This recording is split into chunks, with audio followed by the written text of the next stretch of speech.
Hey there YouTube, sorry for no video last week. I had the plague again. One of my New Year's resolutions was to read more books, and Pride and Prejudice was probably one of the top books on my list of things to finish. And I finished it this week, which was quite timely because this week Pride and Prejudice celebrated its 200th year of publication. So that is an old book. This book and I, we have a long and difficult relationship. I was actually very familiar with the basic storyline of Pride and Prejudice before I read the book because I had seen several movie adaptations, my favorite being the 2005 version with Keira Knightley. So my life right now has been kind of consumed by the Lizzie Bennet Diaries, which is the modern day YouTube adaptation of Pride and Prejudice, which is so good and that kind of deserves its own video.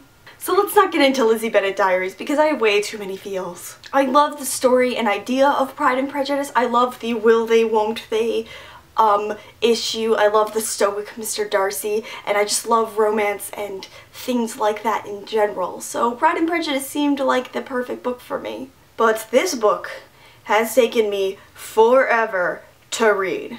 I bought this book 3 years ago. 3! That's a long time. And I also started the book when I bought it, but just haven't been able to finish it since. I never had to read this book in school, in high school, or in college, so I picked it up out of my own accord and tried to read it.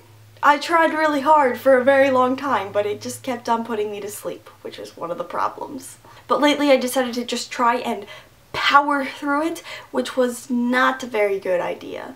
Pride and Prejudice is probably considered one of the harder books to read, and boy was it. Pride and Prejudice is very wordy, and a lot of stuff is written in the passive voice, which I can't stand, and just I would sometimes lose track of who was talking at all, and so I would have to go back several pages in some instances to just figure out who the heck was saying what.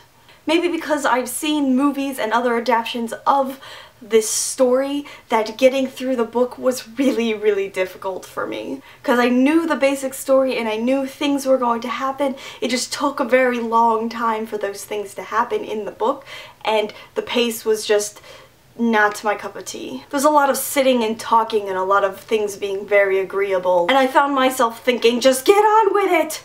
There are definitely many highs and lows to this story in terms of pace and action and things that are interesting. While reading this book, I was trying to decide if I liked it or not, and for a while I was really leaning towards the not end of the spectrum. But now that I finished the book, I'm very happy that I did, because I did end up liking the book as a whole very much. I love the romance in this book. I love Elizabeth and Mr. Darcy, especially Mr. Darcy, and I love Jane and Bingley.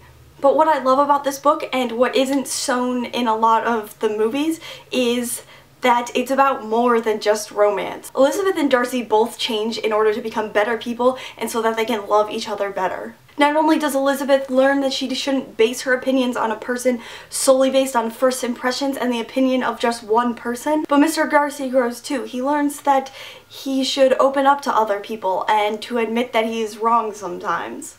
I like that both of them grow, and it's not just Elizabeth, which is shown in some of the film adaptations. I don't know if I'm going to be rereading this book anytime soon, but I know that if I do, I have to do it in very small doses. Normally when I read a book, I like to read it in maybe a day or two, and I can normally do that if it's not terribly long. But Pride and Prejudice is definitely a book that needs to be done in just a few chapters at a time, because after a while you start hating it.